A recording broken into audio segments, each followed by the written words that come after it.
Welcome, gamers, to Basement Arcade Pause Menu, the show where we just hit pause on a game, sit back, relax, and just chill. I'm your host, Ben Magnet, and today I have an awesome guest. She is one of my followers on Twitter, a mutual follower of mine on Twitter, and holy crap, do she and I have a lot to talk about. She is an author. She has her own video game blog, grownupgamergirl.com. Ladies and gentlemen, welcome the extremely talented Miss Cindy Jacks. Hey, Cindy, how's it going? Thank you. It is awesome. It's so awesome to be here with you. Yeah, it's awesome to have you on the show, and thank you so much for doing this. Oh, thank you for inviting me. Honestly, that was so cool of you. Oh, of course. One of the best things about us being so active and so just connected to this retro gaming community that we have on Twitter is the fact that I now have like an endless pool of people I can pull from to come on the show and talk video games with me. That is awesome, isn't it? Because with the blog, I have so many people that I'm like, I need to interview you. I need to talk to you about that. Like, it's so interactive. It's amazing. Yeah, I'm still completely amazed that I just even fell into. I feel like I talk about this every time I have someone from my who I follow mutually, or we follow each other mutually on Twitter. Yeah. I always have this conversation where it's like, how the hell did I fall into this community? Because I just don't know. I know. It was actually completely by accident for me as well. I still had, my romance novel followers. And I decided to just sort of start up again. And I'm like, well, let's see how the gaming blog goes over. And it's gone over pretty big. Like, I was really encouraged and amazed at the support. It's just been awesome. Now, so you mentioned, because you've obviously read some of the articles I've written for Old School Magazine, oldschoolgamermagazine.com. Yes. I've, of course, read some of your articles on Grown Up Gamer Girl. Thank you. And because you and I were exchanging, we're talking to each other, we're DMing each other on Twitter. Right. And you are giving me some writing tips. And then when you mentioned that you used to be a romance novelist, yes, my brain is like, that is such a weird turn. And I don't mean that in a bad way. I apologize if it sounds weird. Whoever is listening to this, if you're a romance novelist and also the hardcore video game fans, that is not a slight, because that is just, when you hear, oh, I write steamy romance stuff, and then I also write about video games, it's like, how does that turn? Not to say that's a bad thing. That's just one of those. No, not at all. It's like, what branch of your skill tree did you take to get to where you are now? It's actually a long, tragic story. But oh no, I don't like long, tragic stories. No, but I like long stories, not the tragic kind, though. I'll try to condense. So when I first tried to get published, I actually originally used to write like sort of chick lit and that kind of thing, and that's really hard to get published in. And a friend of mine was like, "Hey," because I used to write some kind of sort of steamy short stories for them. And they were like, hey, this EPUB is looking for people. And I said, oh, cool. And I applied, and then I was accepted, and that was cool. But that was never like my passion. It was what I could get published. And again, like you said, no disrespect for people who legitimately love writing romance and that kind of thing. But it was just like, well, got me published. Sweet. But I have been the biggest dork and nerd and gamer girl since as far as I can remember. And that's truly my passion. Yeah, I know, right? And you rule the world now. Isn't it awesome? I know. I just saw an aside. I just saw an article that adult females are now the biggest demographic in gaming. So yeah, rock on. But exactly. No, really quick tangent, because some people like pop up on like I call them the dude bro games, and there's nothing wrong with them, like the CODs, the Call of Duties, there's nothing wrong with that. I love me some FPS, I mean, oh yeah, so do I. But then there's times like I see stuff on TikTok, it's like, hey, how long is it gonna take to, like a streamer, a lady streamer who's like, how long is it gonna take for me until some guy, like when she goes on the live chat and says, hey, what's up? Someone recognizes this girl, like they say, go back to the kitchen, make them a sandwich or something like that. Yeah, it's actually, got to give a shout out to Spontaneous. She's on YouTube, and she kind of specializes in that, and she plays Rainbow Six. And she gets that a lot. And I haven't experienced that, thankfully, but I will say I do get hit on Twitter quite a bit. So there's that, but I just kind of have to be like, oh, I have a boyfriend, not doing like, this. I'm thinking, shoot. I'm talking about gaming. Mm-hmm. But so from the whole romance journey to now, so I've published probably about 30 novels. Damn. Yeah, thank you. And only one of them is still in print because only one of them is with a major publisher, and the other publishers have since folded. And yeah, so and then once that happened, I was just like, I can't do this anymore because I don't love it. Mm-hmm. And took some time off, sort of regrouped, had some other stuff happen in my life. And actually the blog started out as sort of my therapy session. Really? Yeah. I sort of use gaming as my way to express my more negative emotions. Because, you get to go and you get to, chop zombies in the head, and you get to shoot people on Red Dead, and, you get that aggression out. And I think in a healthy way. Mm-hmm. And I started writing about it. And then I thought, well, maybe other people would be interested. And then I actually had a conversation with so I had to have my parents' house remodeled before we sold it. Mm-hmm. And the guys that were coming in to do the remodeling, they were these middle-aged guys, and very cool, very awesome. And I would be there gaming when they came in, and they would stop and they would talk to me. Like we would have these half an hour to 45-minute conversations about gaming, and they seemed so interested. And I thought, you know what? I think there's a blog in there, so that's how I started it. Oh yeah. I feel with video games, especially in today's day and age, there's so many things you could just write about, and I feel like there's no end to it. Even if you recycle a few ideas that you're writing, it's like, okay, I can use something like this idea I used from this article, but also I can change it in a way that it's kind of the same, but it's also still fresh. It is always fresh because video games, if you really look at them from beginning to now, they do recycle ideas, but every dev puts their own imprint on it. And I think as writers, we have that opportunity as well. Yeah. I want to say I was in a screenwriting class at the junior college I went to for a few years, where my professor said that there are 6 types. Like if you look at a story, like any kind of story, bare bones it, there are 6 types of stories, and they have all been written before. Yeah. And it's your job to make it your own, to make it different. Right. Like when we see when we compare films like Titanic or maybe The Notebook, it's like, what is it at its core? It's a love story that has a tragic end to it.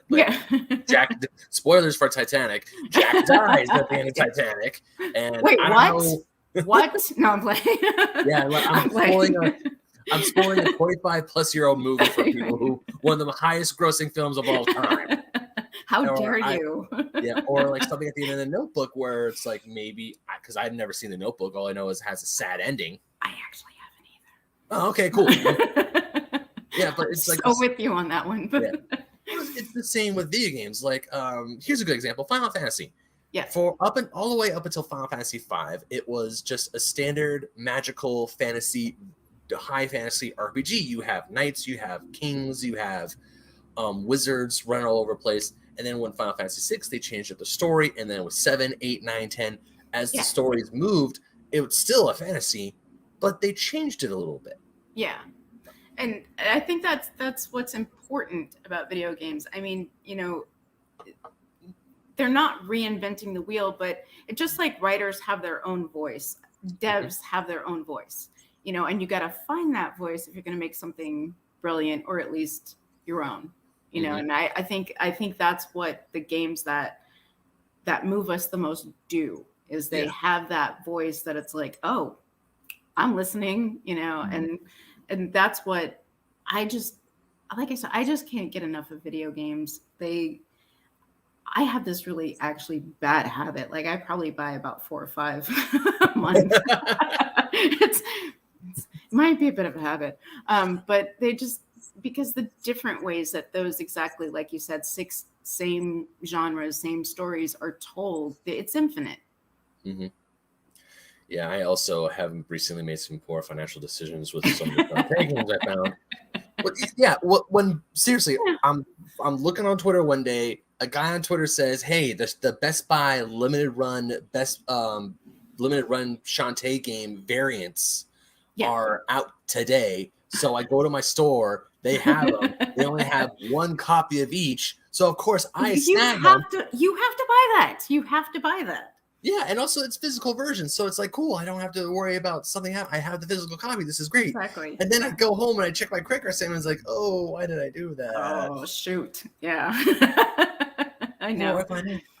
Poor financial decisions aside, you know what? Bad decisions always lead to the best stories. So you know.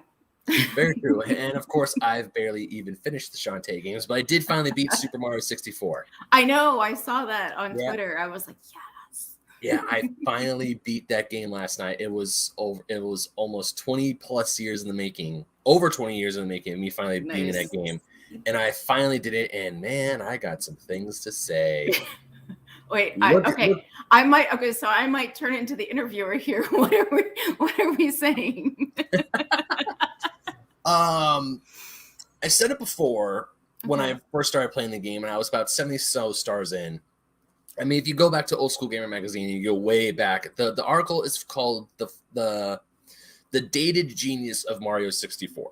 Okay. Because the game itself is amazing. I will not deny that it is an amazing game. Hi, Suki. My cat just came out. Nice. I will not deny that Super Mario 64 is important for what it's done to Nintendo and for 3D gaming in the long run. Right. Playing it today, and the first 3D Mario game that I really sank my teeth into and actually put real hours in was Super Mario Odyssey, which is 3D Mario perfected, essentially. It is so good. It is so much fun. Finding moons doesn't feel like a hassle. It feels like, I can go for one moon, more moon. Whereas trying to get all the stars in Mario 64, there are times where it actually did feel like a chore. Yeah. And there are times where the camera is just not your friend. Yeah, we've all had that moment. It's just like, okay. Yeah, it's just like, and I cannot tell you how many times I missed a jump because I couldn't properly see where exactly I needed to go, where exactly I was going. And it happened, of course, like, okay, so Rainbow Rage, the last course in Mario 64, course 15, hardest course in the game. Right. I had 7 coins to go, and I missed my jump. I thought I had it, but instead I clip the edge, and then I fall off, and I'm this close to losing my shit. Oh, I would have lost my shit. It was the last, and they were like the very first star over the rainbow thing. Yeah, that was also a really hard star for me to get. It's the first star in the course, and you would think that's the easiest one, well, relatively easiest one. Yeah, but they're not going to make it that easy for you. No, they're not. So, the article is after I finished the game. The article I'm planning to write. So I guess like minor spoilers for what I'm going to write about is why we put games down. Because I started playing Mario 64 when I first got Mario 3D All-Stars last year, and I was playing it religiously. And then I just put it down. And that happens like that sometimes, though. There are games that I'm like, fudge this, I can't do this. I'm like, F that. I'm gonna do something. I'm gonna play something else. Not today. That isn't so rage inducing, even though because I feel that rage quitting is a thing, but also it's how you emote. Funny enough, how you emote rage quit. That kind of makes you.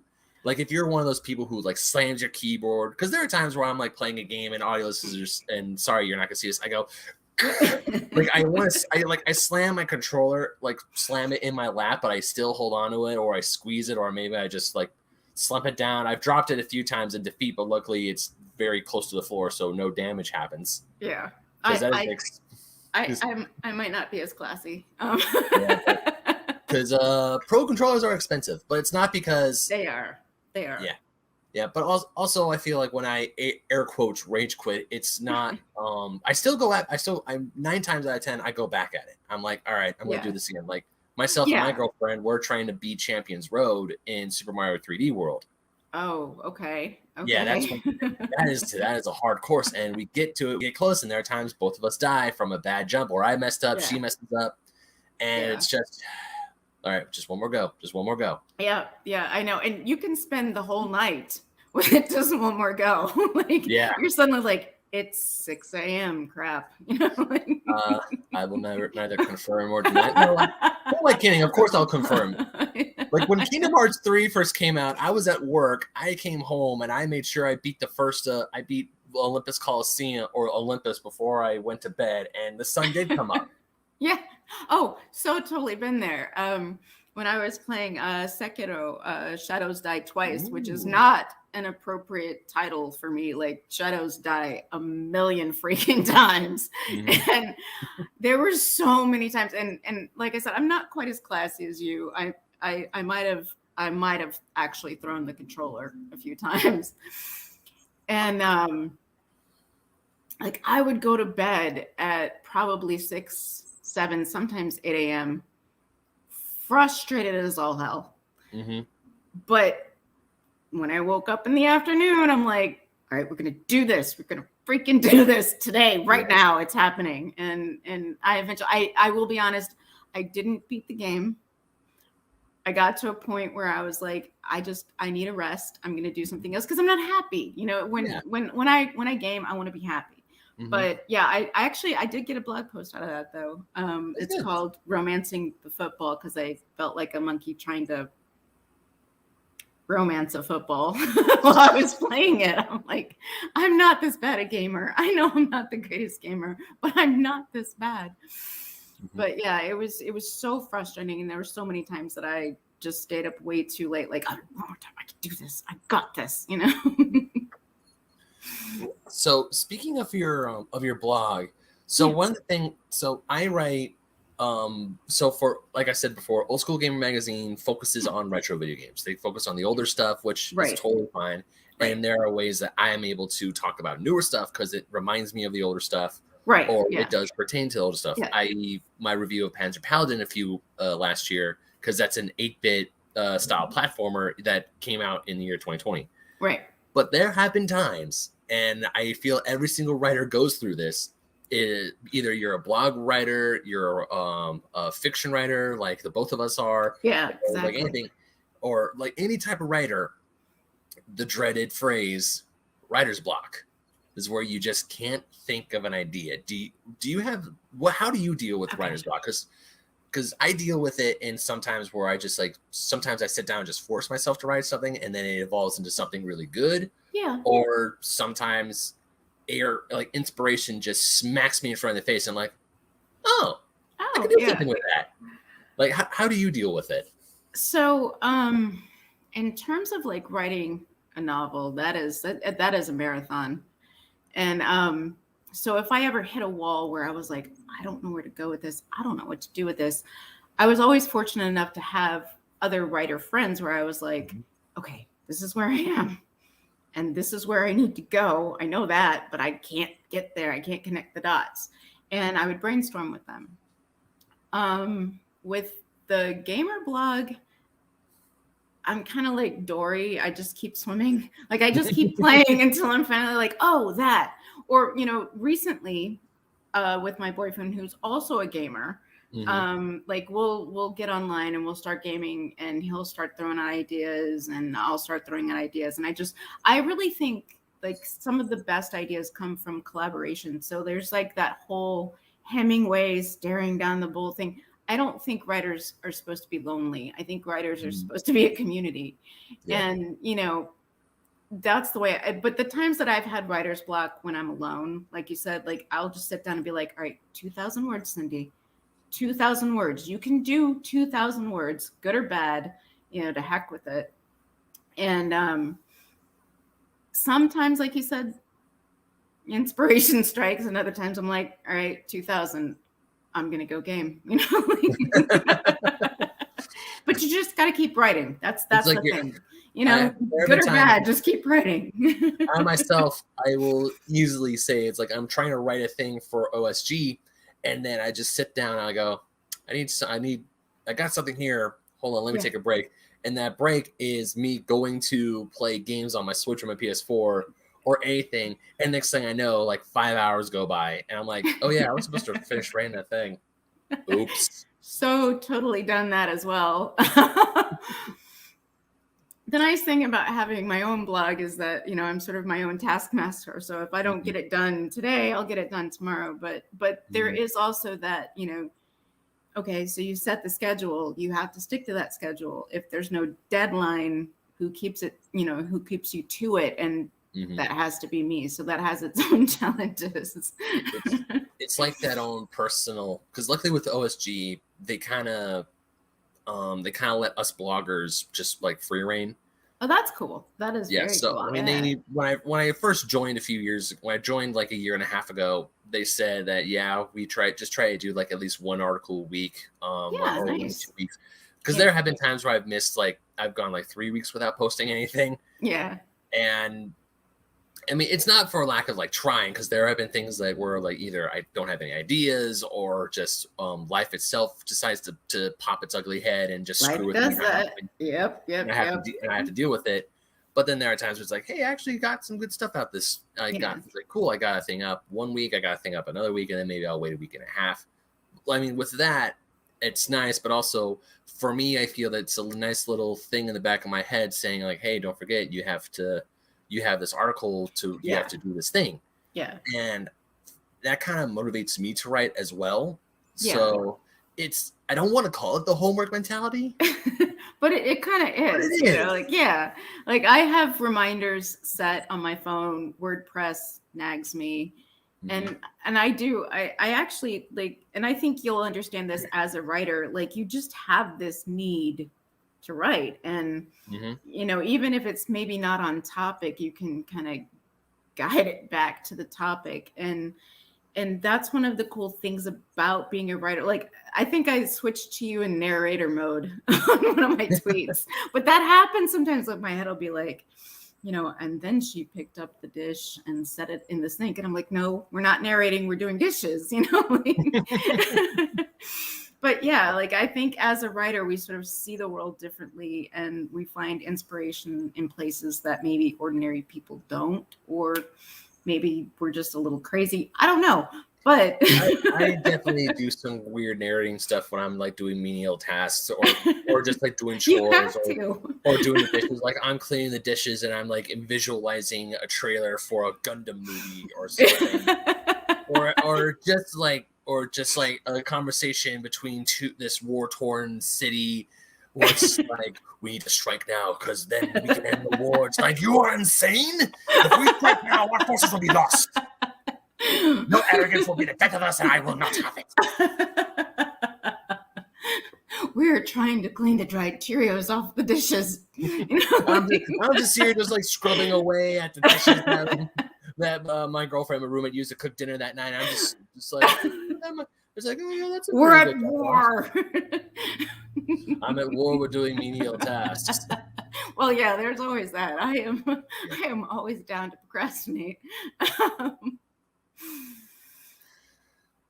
Yeah. So one of the articles actually the first article I've read of yours that I also really enjoyed was this, and I've never heard this term before, but I do know what it is about, and that is when guys air quote white knight. Yes, so it does happen. I have, because whenever I don't really do online video games, I do play games online, but mostly when I do game online is with my friends. It's not with a bunch of strangers. I haven't really played. I think the first and only time I played anything with strangers was possibly Call of Duty on my brother's Xbox 360. And this was way back in like 2006, 2007, somewhere around then. And of course, most of the people I was playing with were guys. And maybe once or twice I got one girl player. I'm not 100% sure. I can't really remember. But the term white knight, as you say, it's like, I feel like I've seen this happen before, but I don't really know. So if that makes sense. Yeah, it does. And you know what? Actually, even being on the opposite side of it, sometimes it is hard to tell. And I kind of tried to express that in the article because, well, I'm gonna defer to RDO because that's the Red Dead Online. That's the game that I mostly play online, and I usually play by myself because I when I was growing up, when you played with another person, they were in the same room with you, like it was just like that kind of thing. But I do enjoy certain online games. And so I'm playing RDO. Now, at this point, I'm like level 202, which is pretty high up. Like you max out all of your benefits at 100. There's really no reason to go beyond that, except I'm addicted to the game. So, but I've got all the good ammo. I've got all the good horses. I've got all the good gear. Like I am tricked out. And I will be in the middle of a gunfight, totally handling my business. And then a guy will like ride up and start like he'll actually get in front of me and start trying to defend me. And I'm like, dude, I still got this, And so part of me is like, is it sexism? Maybe, or is it he's just trying to interact, or is it this? And you sort of have that question that it's like, well, why are you helping me and maybe not some of the other players on the map that are male? So, there's that question. But the flip side of that is also, and I think I expressed this in the article, that, maybe they are just trying to play with a female because you get bored with playing with other males, or, maybe he just saw me as another gamer, rushed in, was like, oh, cool, there's a fight, And like when I play with my boyfriend, he does it because he's like, well, no one's going to touch you. And I'm like, okay, dear, Does your boyfriend accidentally white? Oh, I feel I totally messed up because we haven't really defined what white knighting is. Oh yeah, you're right. Yeah. You're right. I goofed. So yeah, explain the term white knighting for those who may or may not know what it is. So there's actually two cases in which it happens. So sometimes it's verbal and sometimes it's actually in game, which I've experienced more because I don't chat on video games. I'm extremely shy. Like I can't believe you convinced me to do this, to be honest.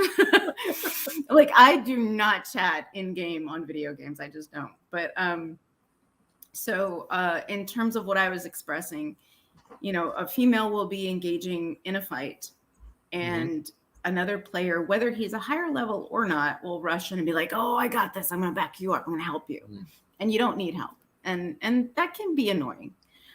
If, again, like I said, if the intentions are not pure. And then there's also, again, I'm going to refer to Spontaneous. I love her. And she'll be totally handling a verbal disagreement with a player who's like, go make me a sandwich, or can I get some toe picks, that kind of thing. And she's totally handling it. And a guy that she doesn't necessarily know will jump in and start defending her. And then, I'd be like, stop white knighting. Again, I don't really have so much a problem with that version of it because, like, I'm going to say it, an asshole's an asshole. And I don't really think that there's a problem with anyone of any gender jumping in and being like, dude, you're being a dick. Yeah. But there are some women that are like, I've got this, and they probably do. But yeah, so white knighting is sort of jumping in when a woman doesn't need defense, I guess. Right. Yeah. So that, because I read your article about white knighting, I was like, what's that? And as I was reading it, I was like, oh, I can, especially back when I was younger and when I would play, because unfortunately, as I was growing up in the 90s and the 2000s, that's like, especially the 2000s, that's like my era of growing up. Right. I feel so old. No. I'm a 90s baby. But because I feel, especially when online games became a thing and video games, even back then, were still very much geared towards it was a predominantly male audience. Like if I was online playing Call of Duty or something, and I heard a woman's voice, of course I would like want to latch onto that and be like, it just makes sense, because I wouldn't say I was like that sweaty palm nerd who like, it's a girl, who's like, oh my god, a lady. But even when I was in high school, I knew girls who played video games, but they didn't really play online multiplayer games. They were playing Final Fantasy. They were playing JRPGs. They were watching anime. Yeah. And I was talking to them, but once we went home, we wouldn't meet up online because they'd be playing Final Fantasy 12. I would be playing Kingdom Hearts for the 5th time in a row. Yeah. So we didn't have. So unfortunately, we won't be able to talk. But still, just like knowing that there are people who play games, or like females who play games, and also the type of games I would play, it was just like, this is nice. I finally have someone to talk to. Right. Yeah. No. Absolutely. And I think I did make that point. In my blog, I probably used an inelegant term, but like, I think sometimes guys get tired of the sausage fest. It's just, they just want to talk to a female who can intelligently converse about games, and that's okay. Like, that's cool. But if you legitimately think I need your help, I don't. Like, that's the kind of, like, that's where the boundary is. It's like, Yeah. Although I don't think I white knighted, but I definitely was a very bad backseat gamer once. So one of my close friends, she came over, and I just got Kingdom Hearts 2.8 Final Chapter Prologue. And I was playing through, and she came over because she never played Kingdom Hearts before, and she wanted to play it.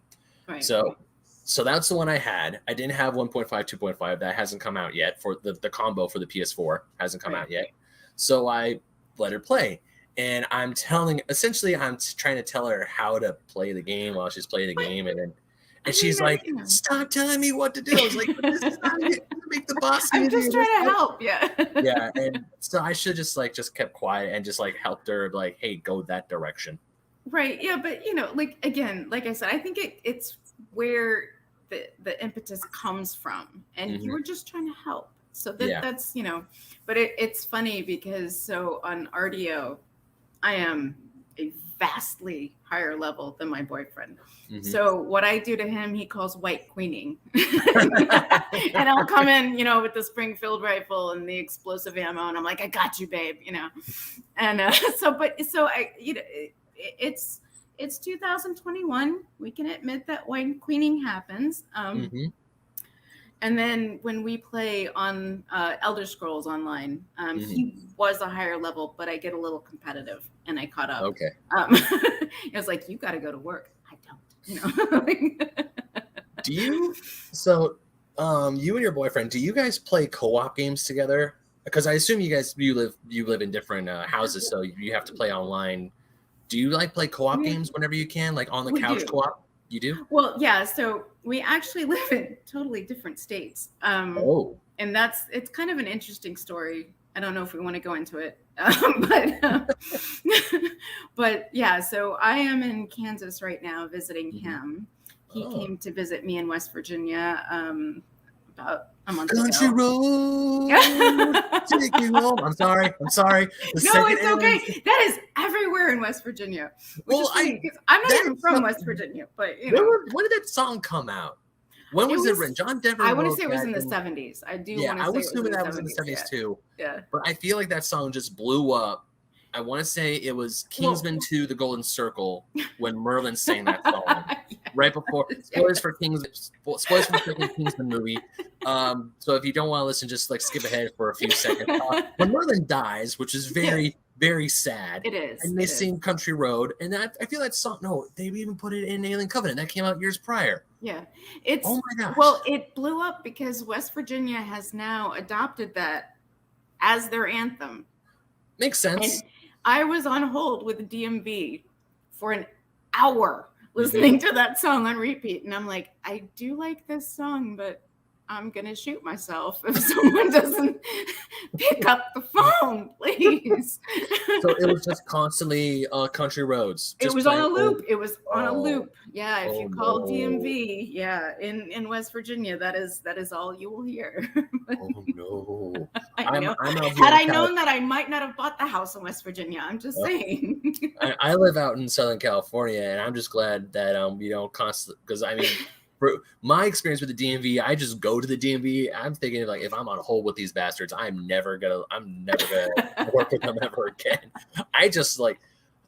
I just like either go set up an appointment and go to the DMV, or luckily we have like these little humble brag for California. Sorry, these like little DMV kiosks. They're like sprinkled a little that bit. would be lovely, but Yeah, no, actually, funny enough, I need to go to one before my trip this Friday because my registration came up. I need to re-register my car for the upcoming year, and that's it's gonna hurt my wallet, but it's still at least there. I know where there's a kiosk where I can get to. I don't have to pay online. I don't have to do all that BS. I could just like go to the thing, scan my paper, swipe my card, and then I get my sticker immediately. Nice. Yeah. No, West Virginia is definitely not that sophisticated. And I'm not bagging on West Virginia. I actually love being there, but yeah, no, it's a little simpler way of life. Yeah. But co-op, once again, tangents, games with your boyfriend, co-op. Yes. Okay. So we have attempted it from time to time, but in general, when we're together, gaming is not maybe the priority. I wonder why, especially since you two live in different states. Yeah. So I would easily assume that when you get together, that's not the first thing that comes to mind. Well, sometimes we make it interesting, but yeah, no, it's not. It's like, it's your turn now. Sorry, PG-13. Anyway. Let's just say some new material for the Steamy Roseman novels maybe popping up. Actually, I might be writing a new book. I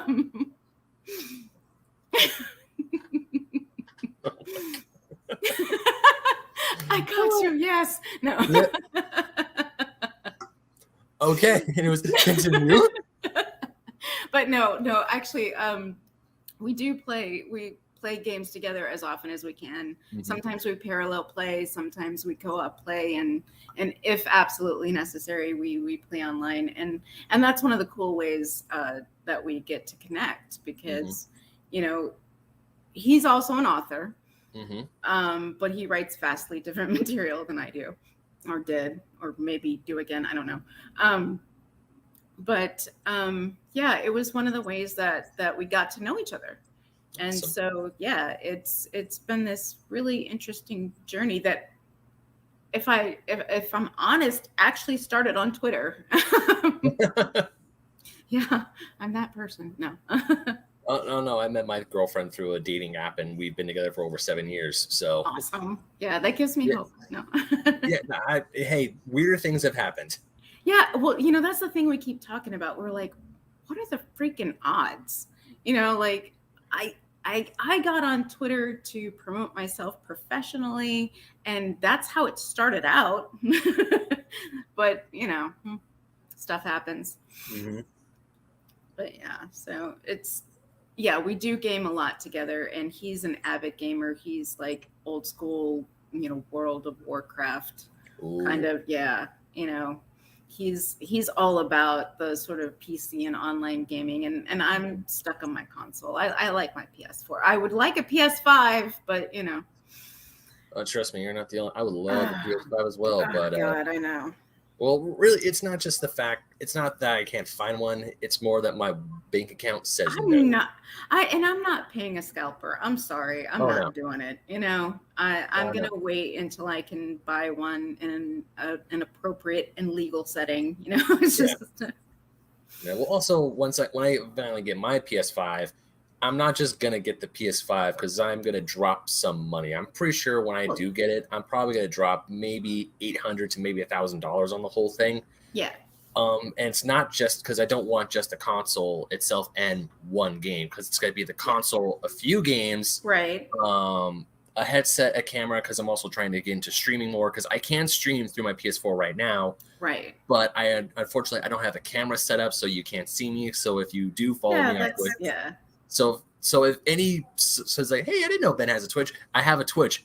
I am never on it. I actually didn't know that you had a Twitch. So that is good to know. Like because I try to support my, Gamers Unite friends on Twitch, and as often as I can, I go on and I chat, and yeah, absolutely. Yeah, my Twitch, because unfortunately with my work schedule, it's very hard for me to stream. Because if I were to stream, I would be streaming at 1 o'clock or like 1:30 in the morning US or Pacific Standard.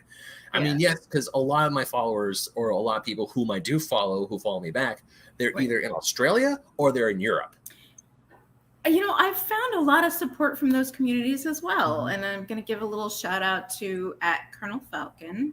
Yeah. And also at the Top Loader. Those guys, like Top Loader was on the show before. How's it going? He was. Yeah, I definitely need to get him back in. And also future host or future guest on the show, Ali Sai, she's gonna be coming on. She's also down from Australia. Oh, awesome. Yeah, I got her to come on. We're gonna be recording that later this week. And sorry if you hear stuff. It's stuff my roommate's downstairs watching TV. But but yeah, just I could not going way back to the beginning of falling into these communities on Twitter, Australia, Europe.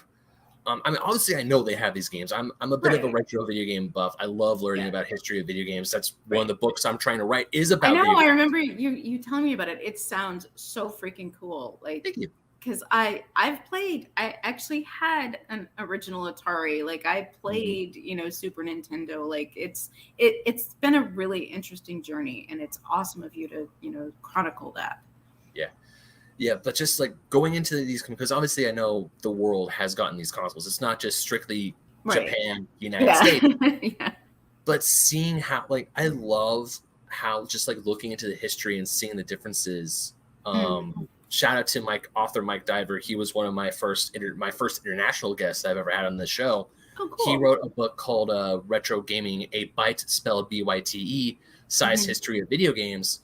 And just listening to all the stuff he was writing about and talking about how the Genesis here in America was, and the advertising here was different compared to Europe. Because honestly, Europe was imagine, because Europe was still, because Sega of Europe, I want to say they are still trying to be like, hey, we're the cool kid. Because that was Sega's whole marketing employee here in America, is that if you were the cool kid, you played with Sega. If you were a kid, you played the Nintendo. Right.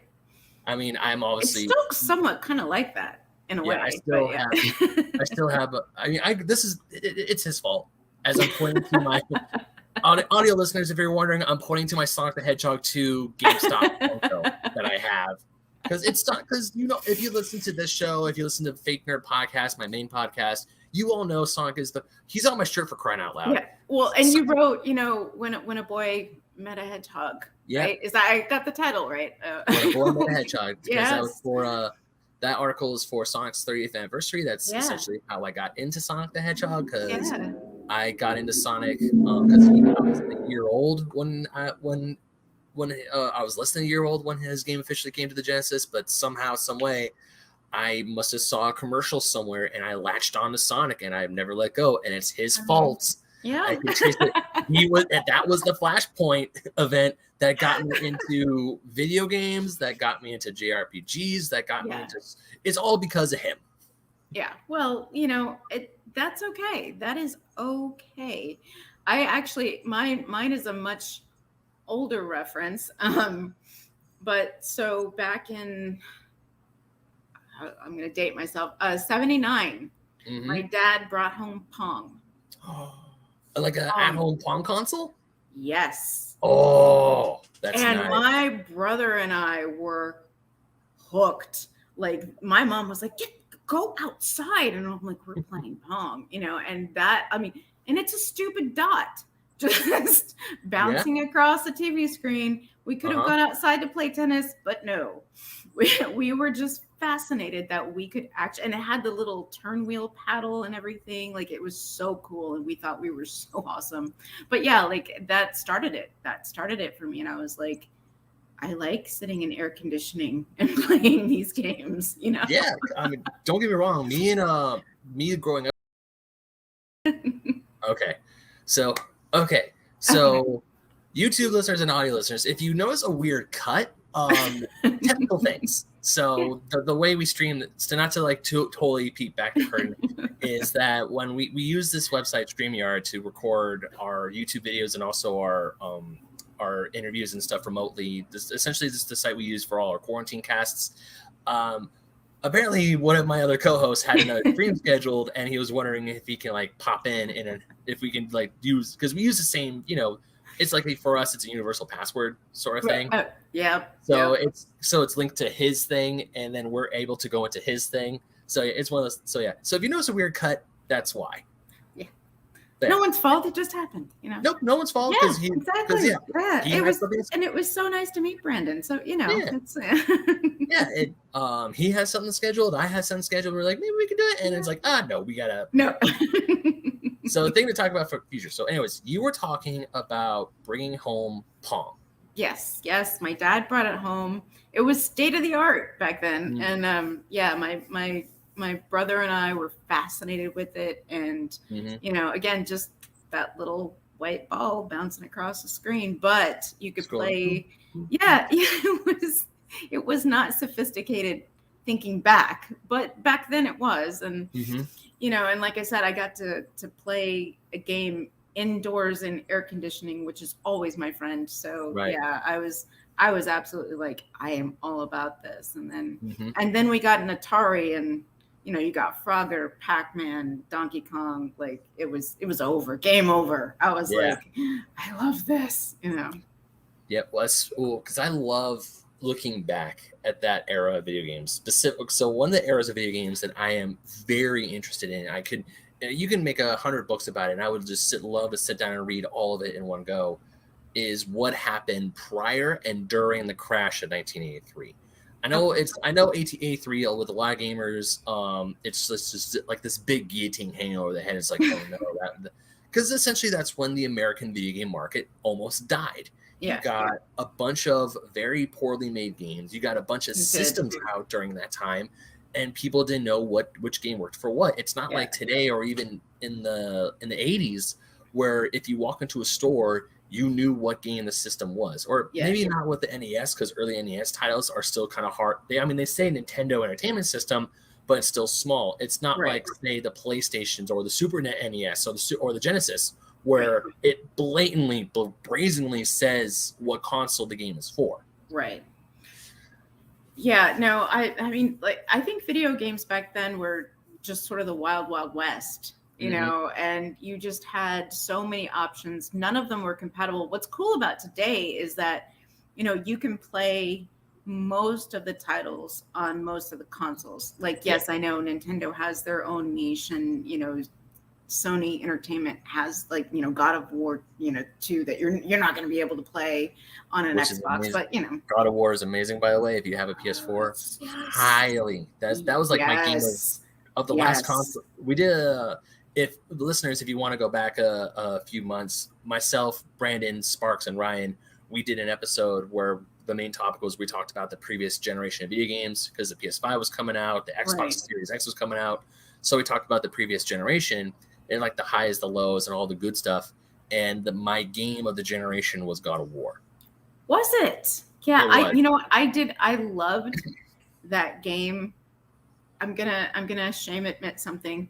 I had to reduce it to easy. I did. It was like you will fighting the harpies, fighting the Valkyries? The Valkyries. I'm sorry, the Valkyries. Oh my God. I was like, okay, I'm because I'll put a game on normal. If it's not challenging enough, I'll bump it up to hard. That one, I'm like, no, I'm bumping this down to easy. So just to be clear to anyone watching or listening to this, we do not judge people. No. Yeah, no. They play. You want to play on easy, you go ahead and play on easy. You're right. You're 100% right about that. It's just a standard I have for myself, and that has nothing to do. Like, I so wished that Bloodborne and I'm not going to bring that up because I know it's a sensitive topic. But no, bring up I love Bloodborne. Go ahead. What I'm saying, Cindy, is you're not going to hear any arguments from me because I 100% get it. I tried playing critical mode. I tried replaying Kingdom Hearts 3 on critical mode once that patch came in.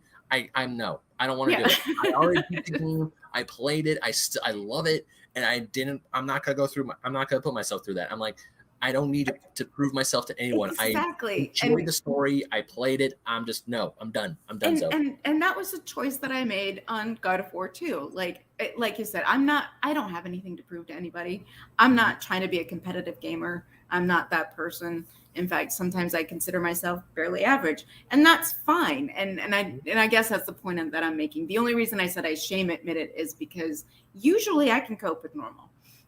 But there are times, and it is perfectly okay, that you got to be like, if I'm going to enjoy this, I gotta bump it down a notch.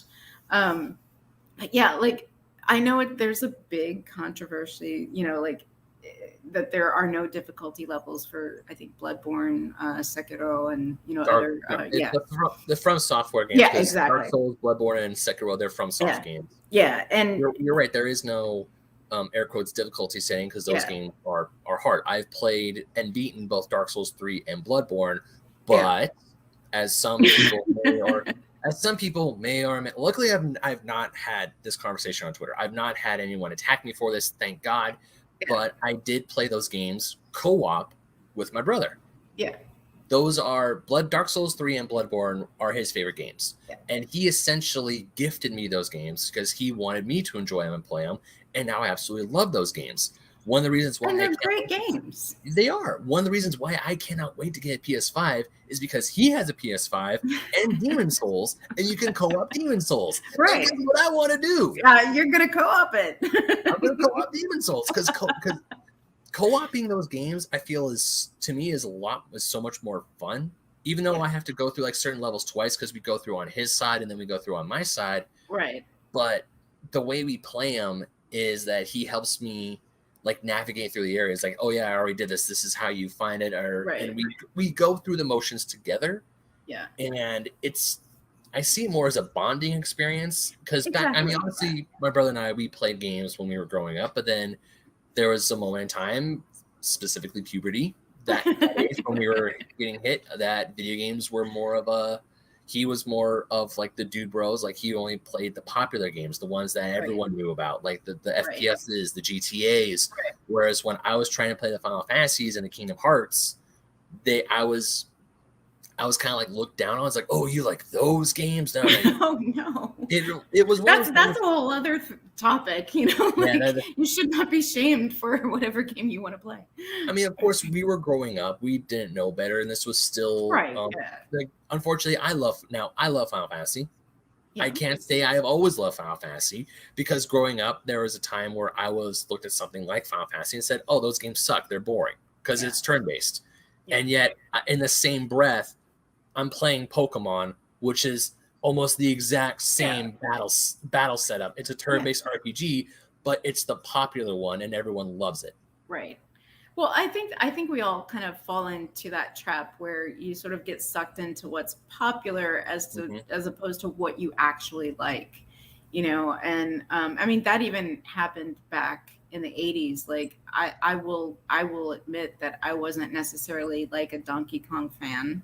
I do love Super Mario Brothers and the stuff that stemmed out of that, but I didn't really love Donkey Kong. I played it because my friends played it.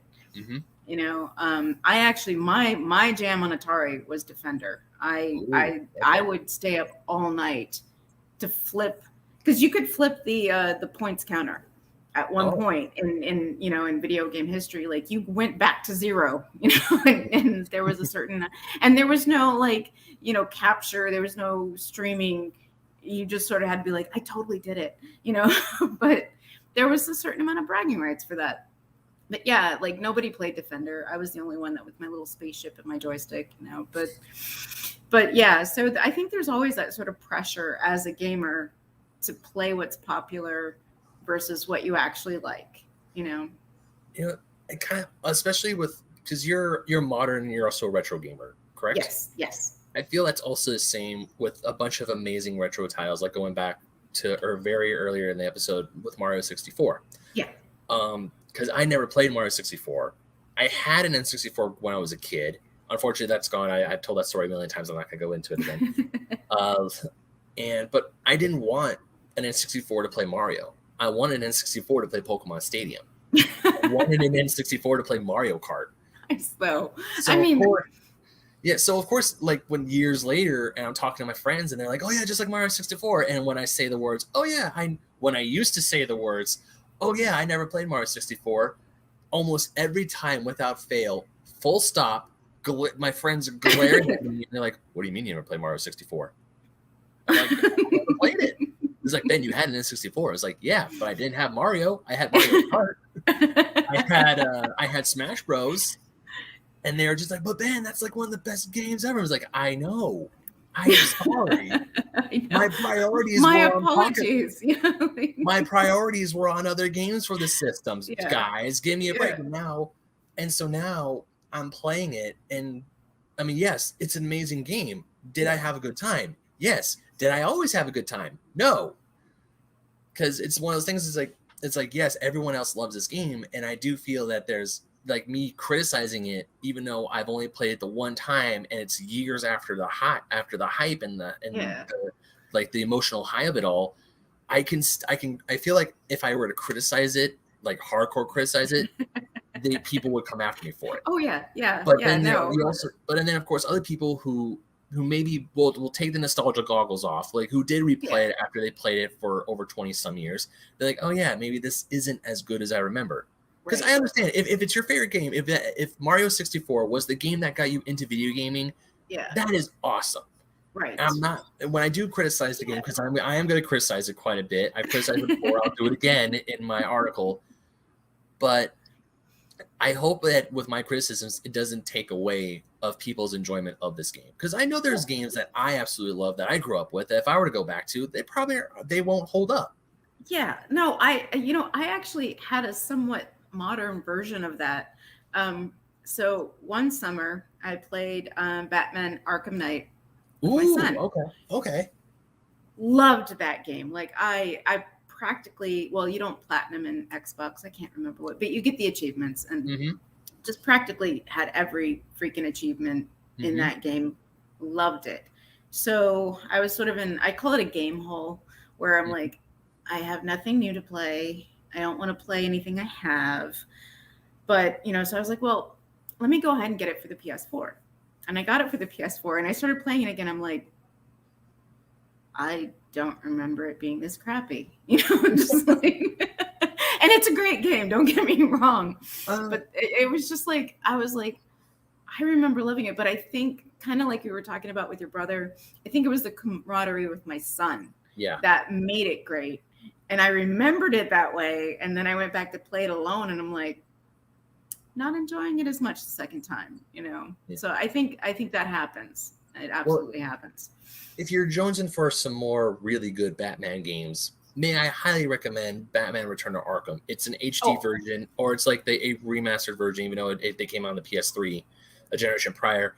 Batman Arkham Asylum and Batman Arkham City. Arkham City, I would argue, is the best of the three, but Asylum is still an amazing title.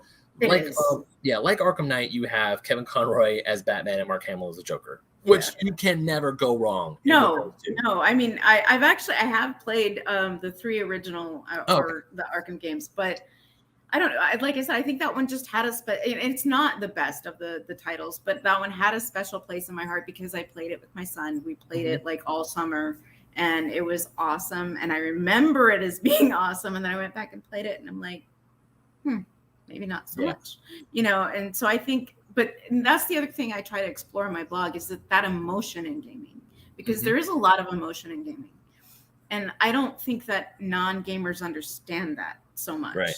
That passion, that adrenaline, that dopamine, that everything that you're getting from that game, it's something special and important to us anyway, and non-gamers are you still playing? Yes. Don't judge me. Yeah, because when I got all 120 stars. Yes. In Mario 64. I feel like maybe that might be like the first game I truly completed 100%. Because I wouldn't call myself a completionist. I just know that I'm not. No, I'm totally not. I know that Yoshi's. I mean, there are some things I will go for and I will strive for. Right. Like when I played Breath of the Wild, there's no way in hell I was gonna find all 900 Korok seeds. You couldn't even pay me to get all 900. There are some things that I'm like, I'm not doing it. Life is too short. Or Or maybe you could pay me. It just had to be a very high number. To Exactly. Yeah. But for Breath of the Wild, I wanted to get all 120 shrines, and I did. I got all 120 shrines. I maxed up my health, my stamina, or as high as they can go, and I got the gown of the wild that they're not the gown, like the clothes, the clothes that you get, which is supposed to be an homage to the original Legend of Zelda. Right. Which I find that as an homage to the original, because that's what this game is. It's homage. It's like you do the tutorial and then go. It's essentially Spartan kicks you off the plateau once you get the glider. It's like do whatever you want. And that's why I love. And normally with open world games, like with Grand Theft Auto, because I have played Grand Theft Auto, GTA 5. That's the only one That's the only one I ever played to finish the storyline. I tried San Andreas like 3 times, couldn't get into it. I tried Vice City. Honestly, I couldn't get into. I couldn't get. Well, Vice City, I did play. I got to the end of the story, but it was work, Yeah. I mean, because my brother, he loved Vice City and San Andreas. Like he was I didn't finish San Andreas. No. Yeah, like when he got Grand Theft Auto Vice City, the one thing about Vice City, I would sit down and watch him play. And by sitting down watching him play, I would keep nagging him to hurry up and get off the PS2 so I could play my game. We only had the one console. Yeah, well, there's that. But of course, when he would like hijack a car and he would drive around Vice City, we would always set to V-Rock, and we would there are times I would remember he would just sit. He would just park the car with the car on and just go through the radio playlist. Yeah, because arguably the V-Rock station in GTA Vice City had some of the best tracks. GTA in general, like the music that you can play in the car is awesome. Even in GTA 5, it's just like I just flip through sometimes and just listen to the tunes because I'm like, you know what? I've never actually heard that song. That's an awesome song. The Rockstar does a very good job with their set list. They do on those games. Also, big props because in GTA 5, of course, the rock station. Because my favorite genre of music is rock and roll. I'm a big rock guy. That's what I grew up with. Yeah. In GTA 5, they had Kenny Loggins as the DJ.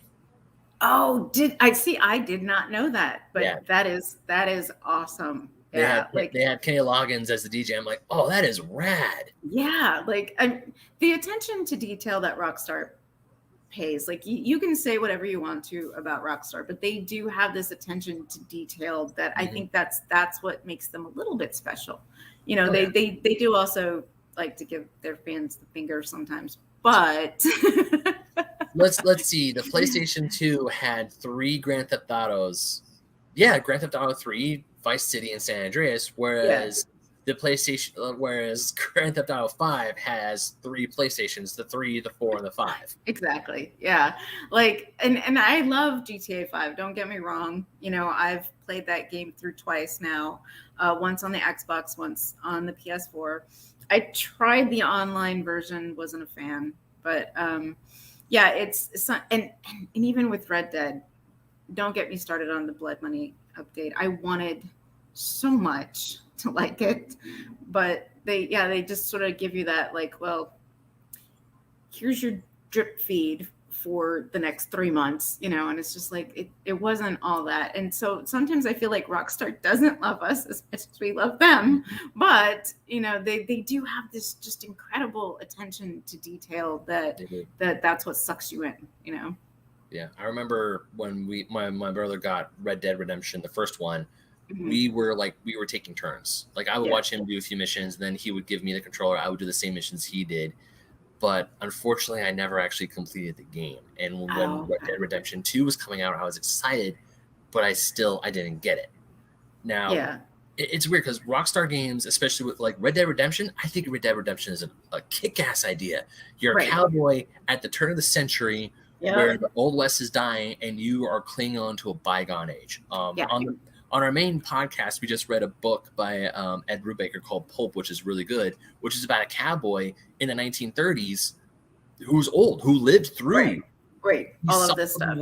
He saw the world changing. It's a really good story. I highly recommend it.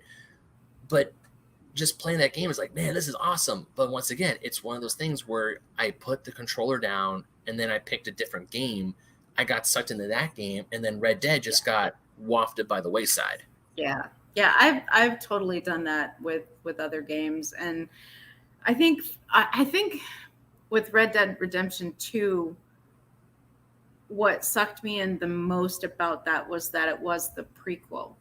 Mm-hmm. And so I'm sort of looking for that setup, like, okay, what led to this? What's going on? And of course, like, okay, I do have a massive crush on Arthur Morgan. I'm just gonna put it out there, Right. like Arthur Morgan's my boy. But there was just something about the way that story was crafted that then leads into, the actual, Red Dead Redemption story that, like I said, just Rockstar, they have such talented writers. Like, that would be my dream job, like writing a video game, because like there are so many video games that I'm like, oh my God, yes. Like that storyline, that plot line is awesome. And I don't know if other gamers feel that way about it, but I always look at the story arc. I'm like, okay, we've got our black point here. We've got the tension building, and I definitely appreciate the way that RDR2 sort of seamlessly, like, okay, that's what the motivation was. Okay. What would you say is, like, off the top of your head, and you don't have to name one, you can name like a bunch. What are some of the games that you have played that, in your opinion, are some of the best written? Best written. Okay. I would, off the top of my head, Horizon Zero Dawn. Okay. Very much enjoyed the story on that one. In fact, I enjoyed it more than I expected to. Mm-hmm. I'm also going to give a shout out to Days Gone. I know a lot of people hate that game. I'm not sure why. It does start off, it's slow. There are moments where you're like, okay. But I think they're doing that slow burn. Mm-hmm. And I think that as a writer, maybe I appreciated that a little more, because I'm like, they have to be building to something, Right. And I had some patience with that. Let's see. Oh, I mean, The Witcher 3, but those were originally books. So I think, they kind of had, they had the guide. They were like, okay, well, this is how I don't know, because everyone keeps talking about how Witcher 3, because they're like, oh, what was first, the game or the book? Obviously the book was first. Right. But I know that Witcher, because funny enough, I bought Witcher 3. It was a digital sale. It was like $10. So of course I got it. Funny enough, it was on sale. Ryan, one of my co-hosts on Fake Nerds, he sent me a picture of it on sale and said, if you do not buy this game, we're not friends anymore. Which I bought, but I haven't played it yet. It's on my hard drive. It's ready to, yeah, I know. I haven't played it. I'm going to have to disconnect now. No, I'm playing. No. It's because I know how long of the game. I know how long it is. And I know. It's a time suck, but it's not a time suck that you will regret. It is so, I mean, okay, another man crush of mine, Geralt. Oh my God. Like, and I'm not even talking like the Henry Cavill version. We won't go into that, but just the actual video game character. No, I'll be honest, like when I first started playing it, I'm like, I'm not feeling it. And it took me probably maybe 10 or 15 hours before I was like, oh, okay. But the story is so amazing. So they do all of this interconnected stuff that, so like you'll do a mission over here and then do another one over here and suddenly find out that both of those connect. And as a writer, I'm like, oh my God, like that I didn't see that coming. And so, yeah, actually, if I'm going to pick a story game that the story most impressed me, it would be The Witcher 3. It would. Okay. Yeah. So my list will obviously change when I finally do play The Witcher 3 or play any of these or play any games. Or you might be like, Cindy, you're crazy. No. No. I'm not. You will never hear. The only time you will ever hear me say, Cindy, you're crazy, is if you tell me an idea that is just way out there. Well, which is not outside the realm of possibility. But anyway, no. Yeah. For me, in most recent memory, one of the games that I felt like had some of the best writing I've ever experienced is 2018 God of War. Because it's not just how the story progresses, right, but when you finally find Mimir and he's on your shoulder, and he's on your belt, and you're going through the Lake of Nine, the stories Mimir tells you, and just everything that he has about Norse mythology and all the tales of the gods and his experiences with everything, I am just so enraptured in it. And also, No, I'll give you that one. Yeah, no, I mean, absolutely. I feel like with Mimir's story, it's just a little cherry on top, because there were times I got to my spot that I needed to go to in the Lake of Nine, but Mimir was still talking, and I'm like, I'm not going to get off the boat. I'm going to listen. And then when he was done, then that's when I got out of the boat. Yeah. But you also have the storyline between Kratos and Atreus. Yes. And just watching that dynamic eventually. No, I'll give you that one. That one would probably be at least top 5 for me, because the opening scene sucked me in so much that I was like, I need to play this game. You know? You have played it, right?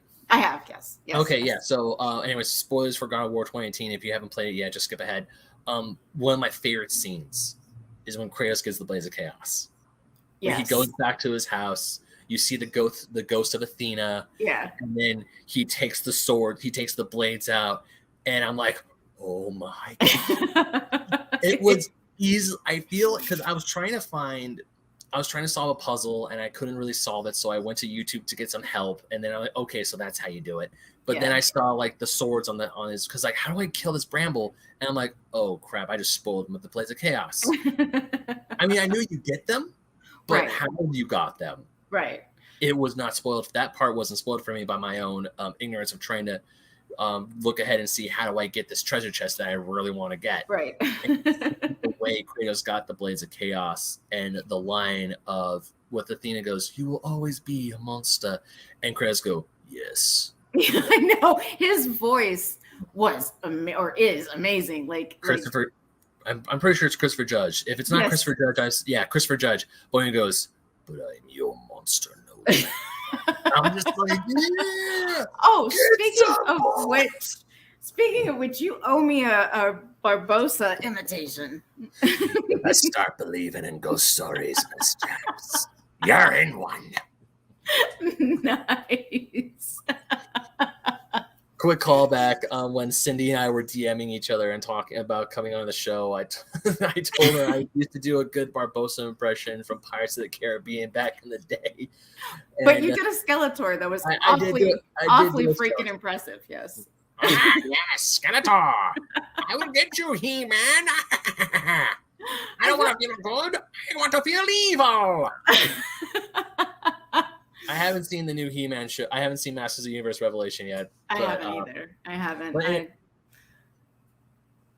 Anyways, but besides that, just that scene. So besides God of War, I'm trying to think, because I know God of War is the one that sticks out to me, is because the story was like impressive. It was beautiful. Yes. Another game I would say is well written, probably not one of my favorites, is Final Fantasy 15. The story is a little, and I'm not saying Final Fantasy 15 is well written because of the story. Whereas I enjoy the story kind of like tears off a little bit, especially at the end. It's not that, but it's the interactions and the dialogue between the main character Noctis and his 3 friends, Prompto, Gladius, and Ignis. Mm-hmm. Just those interactions, and between these 4 friends, is one of the best things about the game. I enjoy the game for the gameplay. I love the monsters. The designs are gorgeous. The world itself is a great world where, yes, there's technology and guns and firearms, but you still have people walk around with swords on their hips, and they're not afraid to throw down the sword. I'm like, I dig that. Yeah. But it's the way that you can tell that these 4 characters really connect and they really feel for each other. Yeah. I think that makes a story arc important to the player. You know, you've got to have that emotional connection, just like you would in a novel. You know, if the reader's not connecting with your character, then, you know, they're not going to keep reading. Yeah. But I mean, Final Fantasy 15, it's one of my favorite Final Fantasies. A lot of people, some people do, some people don't give it flack, which I understand it. Well, yeah. But still, it's really fun. I still say 15 is really fun. Of course, people will always praise 7 to high heaven. 7 is good. 7 Remake is also really good. I really enjoyed 7 Remake. I'm gonna put myself on the spot. I did not enjoy Final Fantasy 7, nor did I enjoy the remake. That's fine. Yeah, but like, and here's kind of the problem that I had with it. I could not identify with any of the female characters. Not to say that I always have to. Sometimes I play as male characters, even if I have a choice. Like in Assassin's Creed Odyssey, I played as Alexios. I did. Nice. But Tifa, I wanted to punch in the face. And and that's why, because she's the one who does the punching on the team too. I know, but I just hated her so much, and I didn't even finish it. I just was like, I can't do this, and I actually got a little bit of flack because someone was like, "What's the hype game that you didn't feel?" And I'm like, "Well, Final Fantasy VII, and particularly the remake." And people were like, "Oh my God, are you crazy?" And I'm like, I guess maybe, but I didn't feel it. I didn't feel it the first time, didn't feel it the second time. Just wasn't my thing. And so like Final Fantasy in some ways to me was like, it just sort of like, I couldn't get into it. That whole franchise passed me by. Mm-hmm. But on your recommendation, I will check out 15. Yeah. Yeah. So 15, if I recommend Final Fantasy games, recommending Final Fantasy games for me is a little bit hard because I still haven't played a lot of the older titles. Yeah. Or even the newer ones. I found the DS version of Final Fantasy IV, which a bunch of people say that's like the best version of that game. But even so, because I didn't get into Final Fantasy until I played Kingdom Hearts. Oh, okay. Sonic was my gateway into video games. Right. Kingdom Hearts was my gateway into RPGs, even though Right. I played Pokemon and I was still playing Pokemon at the time. Right. So I only got into Final Fantasy because I was playing Kingdom Hearts and I would see Squall, I would see Leon, and then I would fight Cloud, and then eventually I would fight Sephiroth, and I had no idea who any of these characters were or where they came from. And so one day I'm at Blockbuster with my dad, and I see Final Fantasy X. I know. Rest in peace, Blockbuster. I know, right? Those were the days. Those were the days. Because you could rent a game and didn't have to buy it, Yeah, or sometimes they had sales. I got my Mega Man game. I got two of my rarest games, Mega Man Legends and Legends 2. I rented both of them from Blockbuster, and then one day we go to Blockbuster, and both games were on sale, and I bought them, and now my CIB Mega Man Legends 2 is going for $146 on price charting. I could probably sell that thing for $175 if I wanted to. Wow. Yeah, nice. But I'm not going to sell it because that's one of my favorite games of all time, and you're going to have to pry it out of my cold dead hands before you get a hold of it. We'll make sure it's buried with you. Yeah. There's going to be a few games that are going to be buried with me probably. But besides the point, I was at Blockbuster. Final Fantasy X was there. I recognized Squaresoft. I somewhat recognized Titus on the cover. Yeah. So I rent it. I come home and automatically my brother's like, Ben, you're not gonna like this game. I'm like, why? Is it because it's turn-based? I'm like, but made by the same people who did Kingdom Hearts, so it should be good. And he's like, you're not gonna like it. So I played it. I had no idea what I was supposed to be doing because I could read fine, and at that age I was still reading, but also I was very impatient. So I would just like skip through all the tutorial stuff and just like. Before I really learned how to play RPGs like Pokemon or even Final Fantasy, I would just steamroll everyone, just like make sure my health points are as high as they can go and my attack is as high as it can go. That's always, like screw defense, yeah, screw my magic stats. Just like I want to beat something up. That's pretty much how I play RDO. I just face tank everything.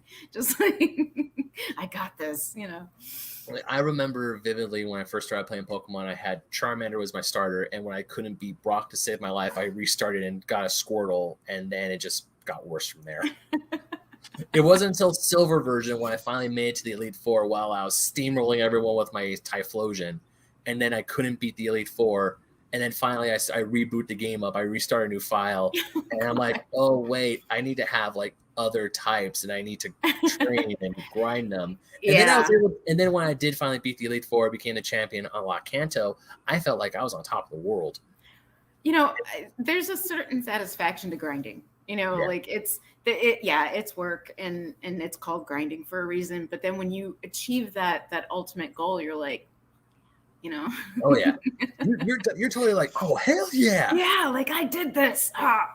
And also that was me finally figuring out how to finally play Pokemon and because there were times where I would see like newer Pokemon in the wild and I catch them and then I'm like, how come my Pokemon is super weak, but the one I fought against this trainer a while ago knew all these good moves and were super strong. I was like, oh wait, because they trained them. They trained them. Yeah. Ooh, okay. Because once again, Pokemon came out in 96 in Japan. It was released in America in 98. I was I was 7 turning 8 years old when Pokemon. Yeah, I know. I'm totally dating myself. Congratulations, everyone. I'm 30. You're fine. I was a first grader becoming a second grader. Okay. When Pokemon was, or I was in whatever. I was young. Yeah. When Pokemon first came out. So of course, when I finally did get the game, my brother and I didn't know how to play it. We just steamrolled everyone with our starter. I remember we went one direction and we found the Indigo Plateau or the gates to Victory Road to the Pokemon League before we didn't know what, like we beat Brock and said, you need the Boulder Badge to pass through here. So of course we get the Boulder Badge and then we go back and it's like, no, you need the Cascade Badge now. And we're like, how many badges do we need to get? And then we realize, oh, we need to get 8 of them, and we go in a giant circle, and then that's how we. It was a wild time. Yes, it sounds like, and you know, if you're feeling at all bad about that, in '98 I graduated from college, so you're good. Oh, I don't feel bad. Not bad at all. But because I still remember. Getting Pokemon for the first time and just seeing how far Pokemon has gone, or even when I'm talking to kids who are so much younger than I am, who when they came into the world, there was already 300, 400, now 800 plus Pokemon. Yeah. And I am still just reeling as like, man, that's a lot of Pokemon now. Yeah, I know exactly. I'm like I like Baniri, you know, like, just sort of, you know, the basic Pokemon.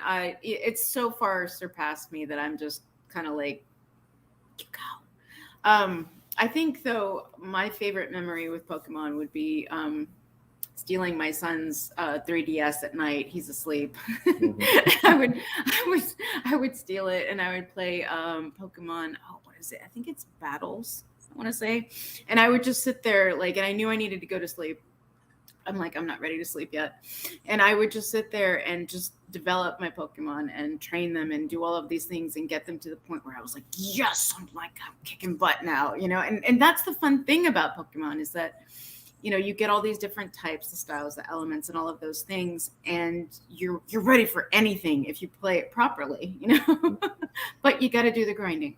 Yeah. I think the best part of that story for me is the fact that you stole your son's 3DS. Oh yeah. Yourself. Yes. Absolutely. To me, just that sentence alone is one of the best sentences I've heard in a very long time. Oh yeah, I would totally appropriate his gaming systems while he was asleep. And I'm not a parent yet, but I want to be eventually, someday, hopefully. Yeah. But if my kids also like video games, which I hope they do, because look at who their dad is. Right, exactly. I'm going to probably like sneak into I'm going to make sure it's like, I'm going to sneak into their room and play their games, or just like, or right before they go to bed, I'm like, hey, are you done playing so-and-so? Cool, pass me the cartridge. I'm going to play exactly. Yeah, exactly. I'm going to go farther on my set. We're going to have like different sets, like different slots. It's like dad's save file is one, mom's is second, and then and then whatever is left is for the kids. It's totally cool. It is so much fun. Like if there was a period in time where like I played nothing but like Lego games. I love the Lego games. I still play them. Mm-hmm. And then I played, you know, the Harry Potter stuff, and then a lot of the superhero stuff. And you know, I missed some of the more adult titles because I didn't have the time to really investigate them. But it was so much fun playing with him because we had that connection and we had that way to interact with each other. Like even now, he's a teenager. And, you know, you get sort of one-word answers like, how was your day? Good.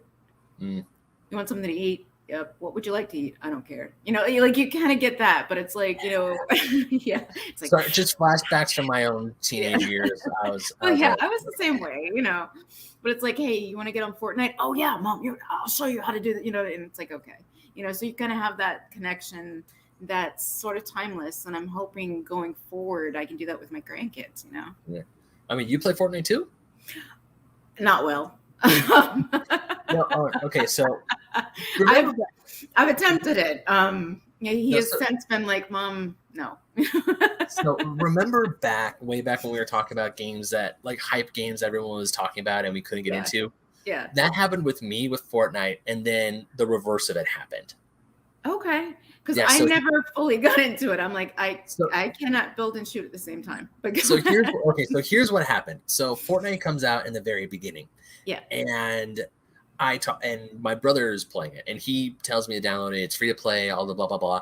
So I play it, and I play a few rounds with him, and I hate it. I did not enjoy it. I did not like it. I hated the building aspect. I couldn't switch between building and shooting at the same time. I despised it. Yeah. So years would go by. Of course, I mean, I would see kids getting all into Fortnite. I would see people doing the flossing, the Fortnite dances, and I unfortunately became that grumpy old man who would just like look at them and go. And there's one. I even wrote an article about this, about the generational gaming gap. Did you? Yeah. I was at a friend's baby shower, and I was talking to one of the attendees. I was talking to her, and then she talked about her son who just got a Switch, and he's like, "Yeah, I'm so happy. I just downloaded Fortnite." And I'm like, "Oh, sweet child." Yeah.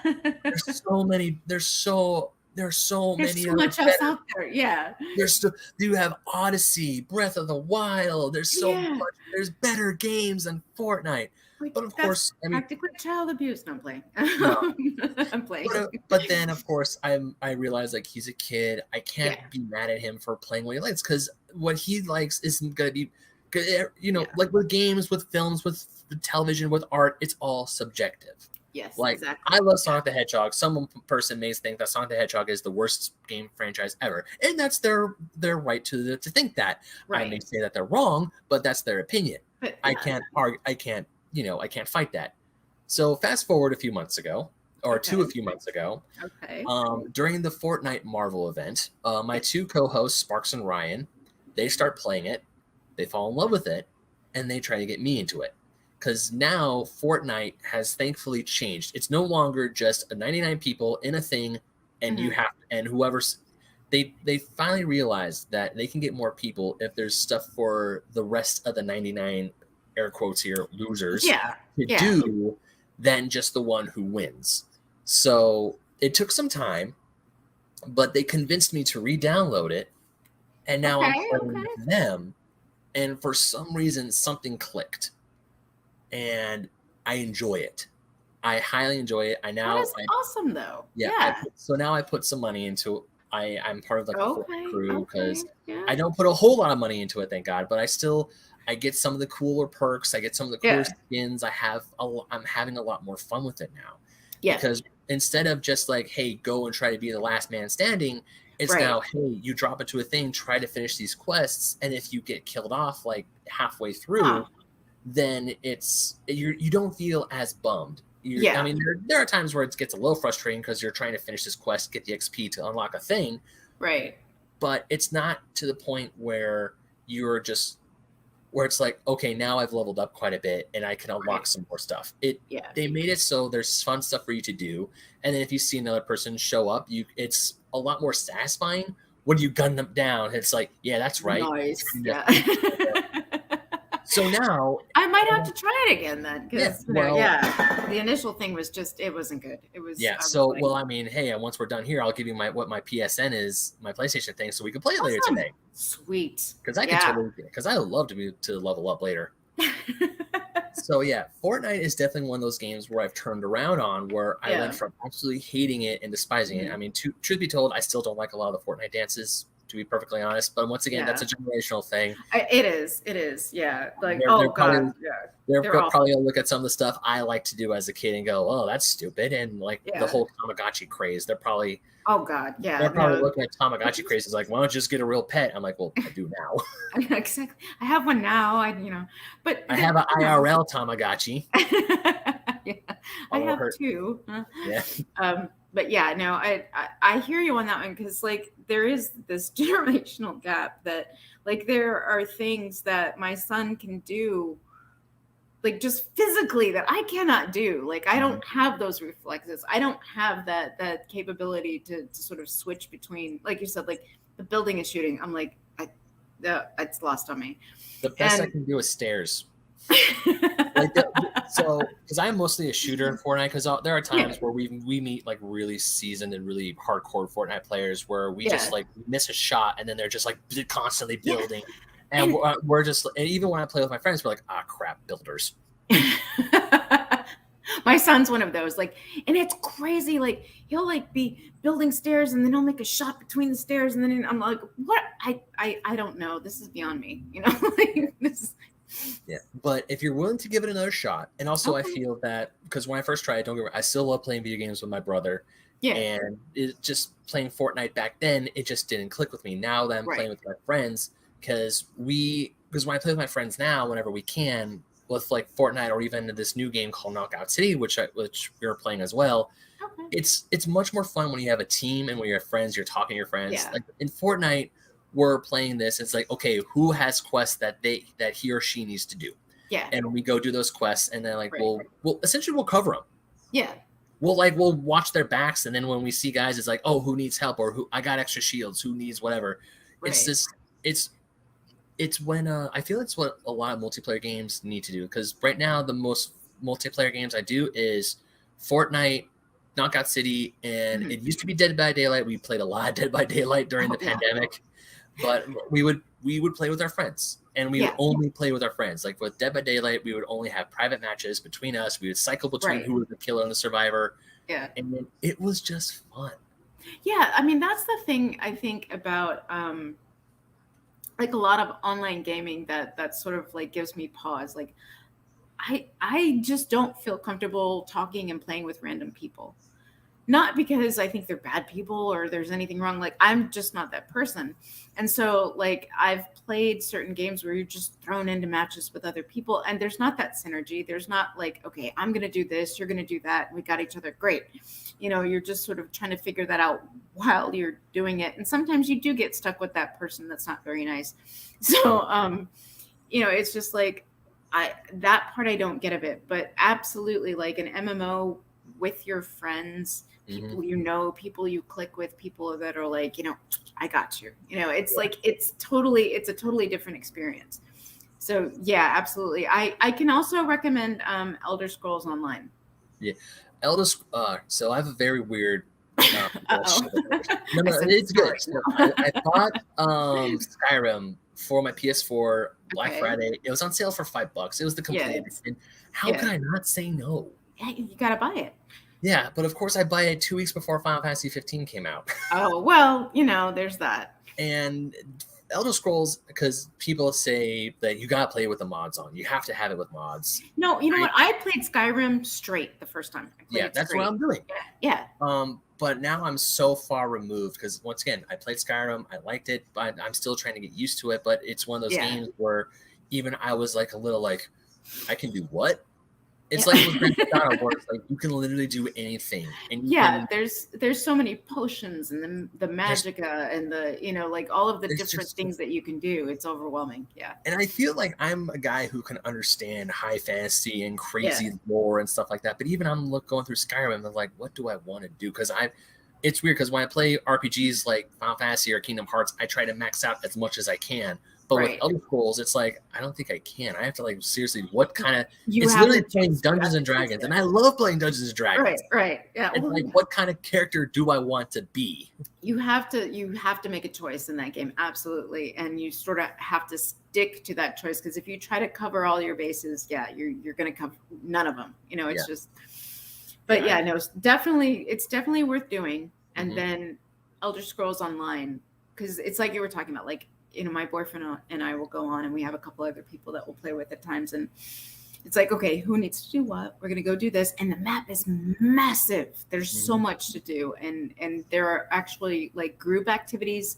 So there are like, basically they're called delves, but they're like dungeons. And you need a whole group of people. Like if you try to go down there with one or two people, you're going to get your ass whooped. It's just like, the enemies are that hard. And so they set up group activities. They also have stuff that you can do solo.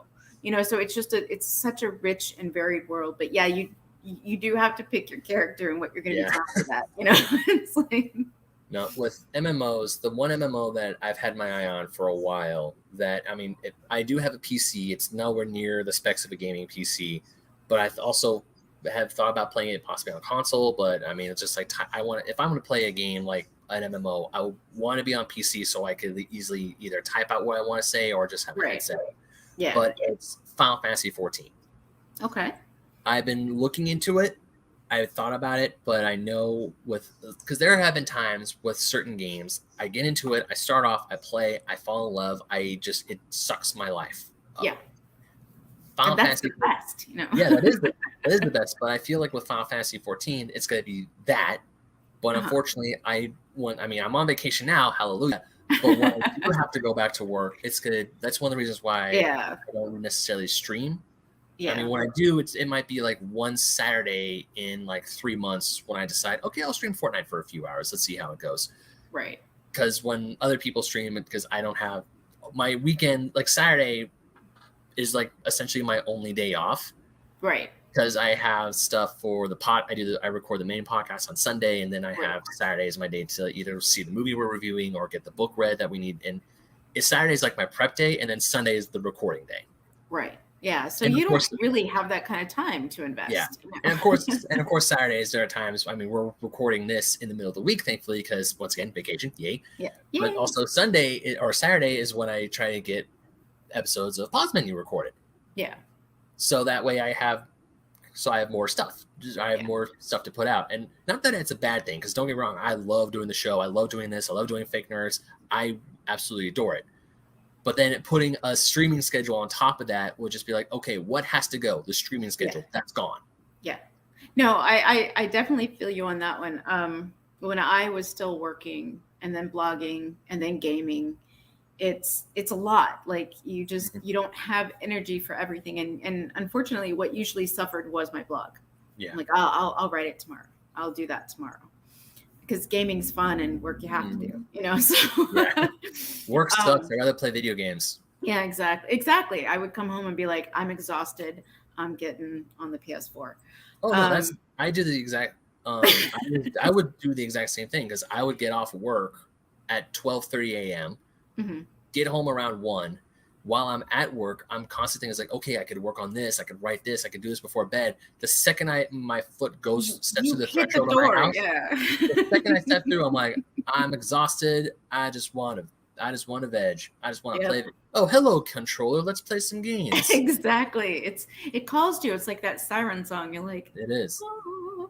Yeah. No, I didn't really get serious about blogging until I had the time to do it, because it does take a certain amount of creative energy, which, you know, you can also expend just trying to get yourself through the workday.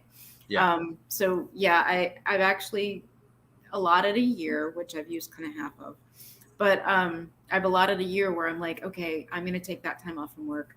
I'm going to focus on me. I'm going to focus on writing. I'm going to focus on blogging and gaming, of course, and see where that goes. But I totally get that. When I was working full time, no freaking way. There was no freaking way that I could. And then, you know, you put social media on top of that. And I love social media. I love Twitter. My Twitter family, like, they're so awesome. But it's also work. You know, you got to, if you don't respond to people, why even bother posting? You know, so it's just like, you got to. So you're managing a lot of fronts when you're trying to promote yourself as a writer, as also as a gamer and that kind of thing. And it does take a lot of energy that when you're working full time, it's just not there. Yeah. Because I completely get you, especially on social media. Because now, if you go on my Twitter profile right now, which by the way is BenMag27, if you want to follow me on Twitter, I know you do already, so you're fine. I do, yeah. But if you look at my thing, it says I joined Twitter in like 2011 or like 2011, 2010. I joined very early, but I didn't know how to use Twitter, to be perfectly honest. I only had it because I was in a radio program at college when I was in my JC, and they said you need to have, if you want to be in radio, you need to have a social media presence. So of course, I had like double-digit followers. It wasn't until even when the podcast started, and I've been doing Fake Nerd podcasts for over 5 years. Even when that started, and I would still barely be on Twitter. I would hardly use it. Yeah. Now, recently, I don't know what really clicked, or even I think the catalyst for me to fall into this retro gaming community where I finally met you and so many other people is just I don't know if I just posted something about retro video games, and then all of a sudden Sega Master Tim found me. Oh, okay. Started shouting me out. Yeah. And I started finding more people, and then of course Top Loader found me. Yeah. And then I don't know how he liked my stuff and said, "Hey, this guy's cool." Yeah. And then all of a sudden, down the rabbit hole I go. Yeah. It's sort of similar for me, not exactly the same, but yeah, I think I started in 2010, I want to say, or 2014. I don't know the exact date, but so I had it because of the whole romance author thing, and I had to have a social media presence, and I didn't use it for probably like a good 4 years, honest to God, but I still had like 1,400 followers. So yeah, but they still followed me even though I wasn't doing anything.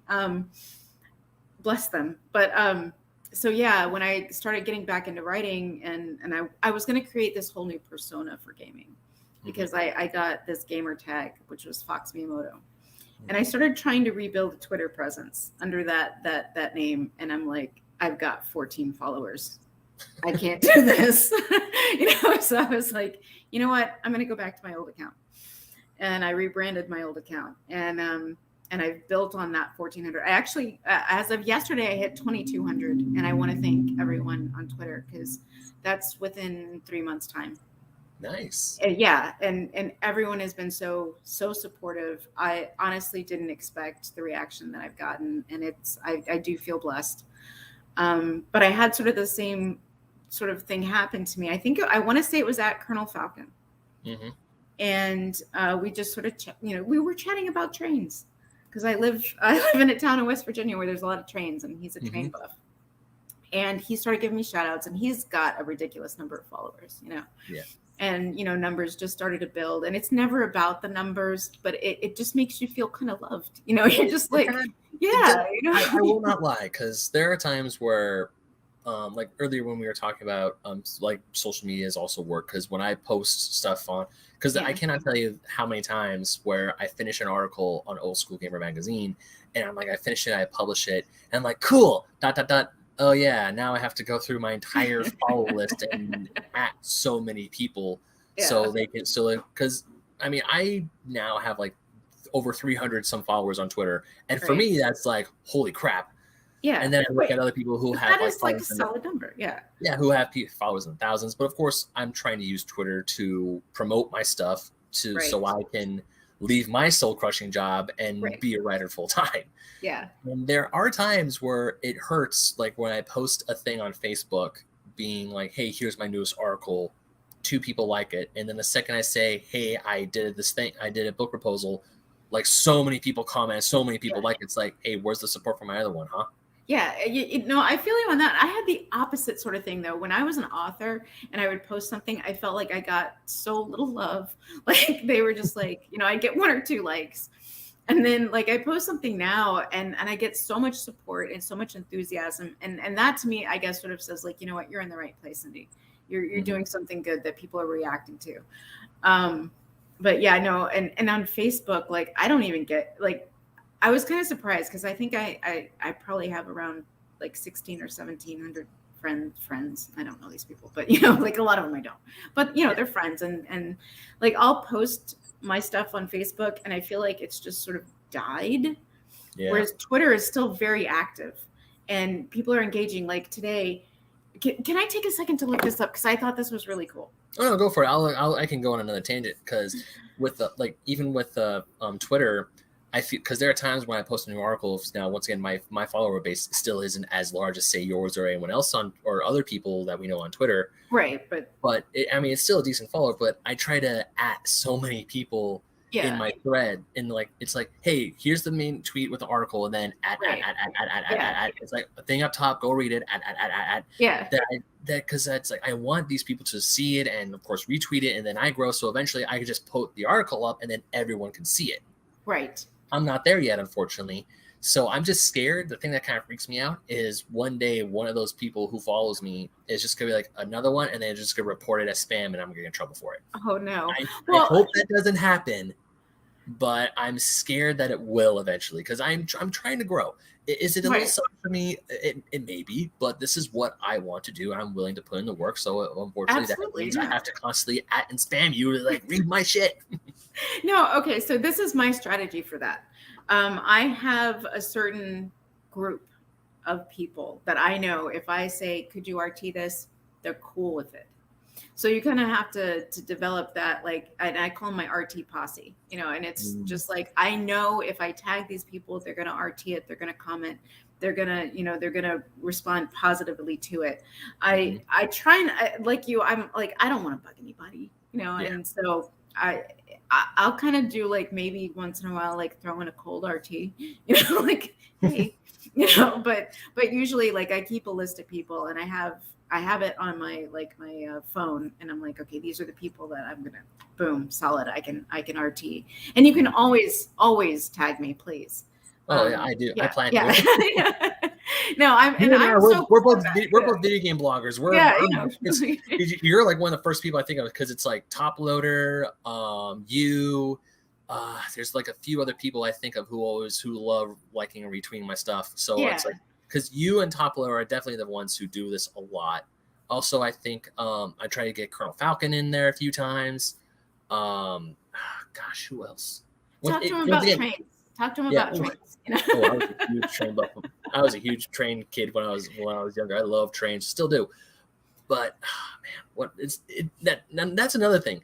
It gets to the point where there's like, now am I happy to have over 300 followers and I'm so slowly but steadily growing? Of course I am. Yeah.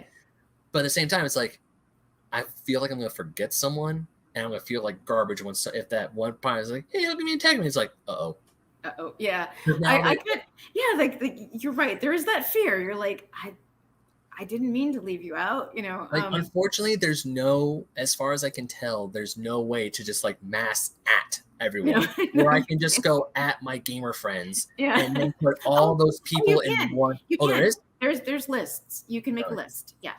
I don't personally use it because mine sort of shifts a little bit because just like the different people that are engaged with different topics.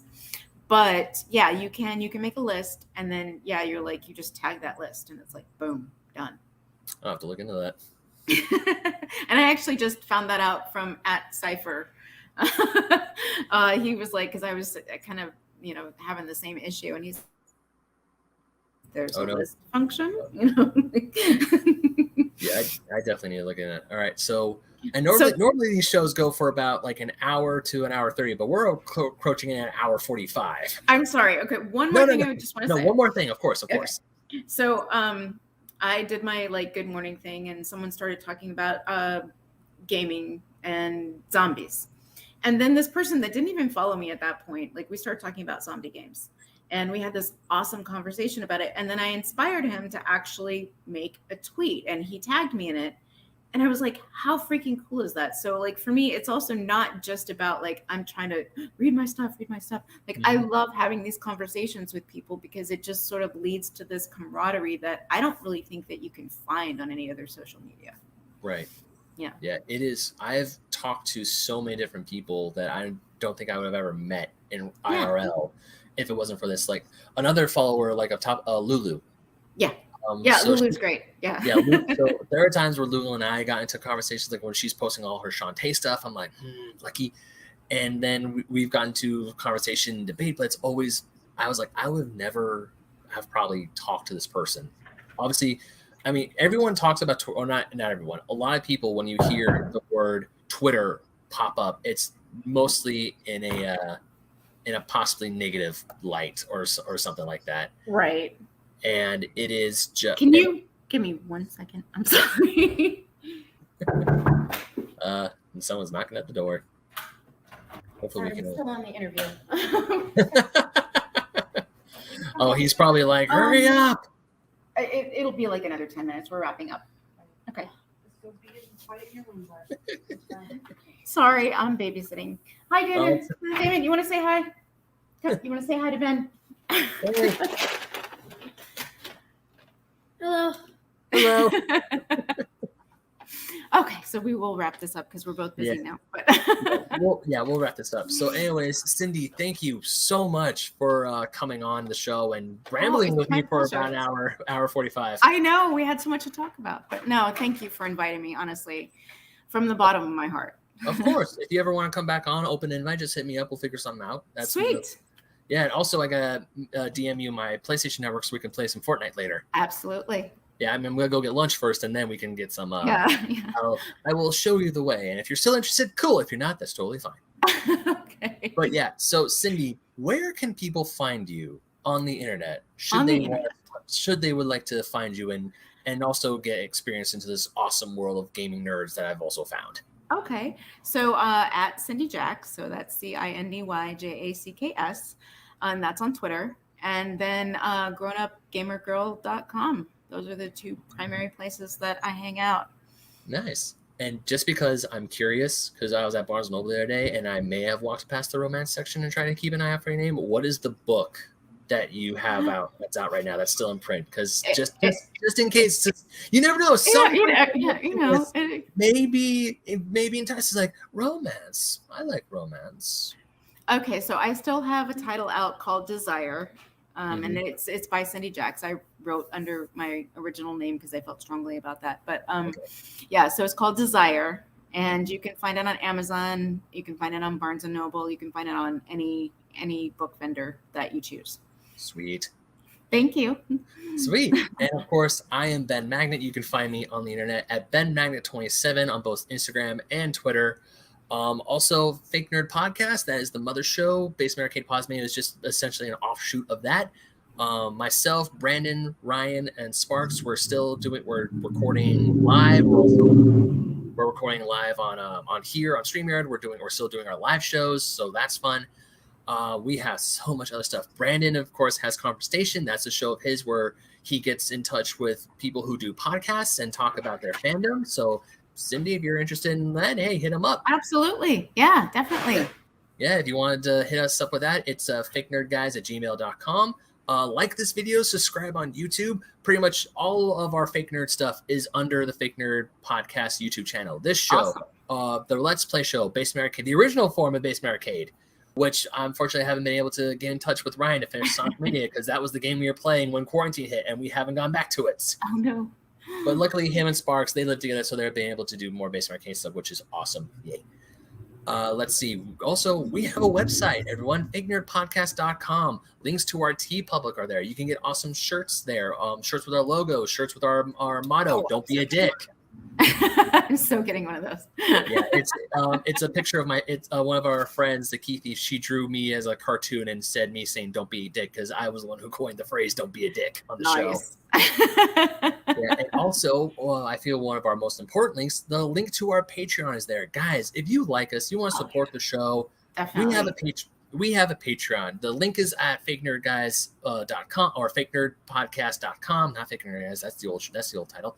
FakeNerdPodcast.com. The link to the Patreon is there. We have 4 tiers: our $1 tier, our $5 tier because you like us.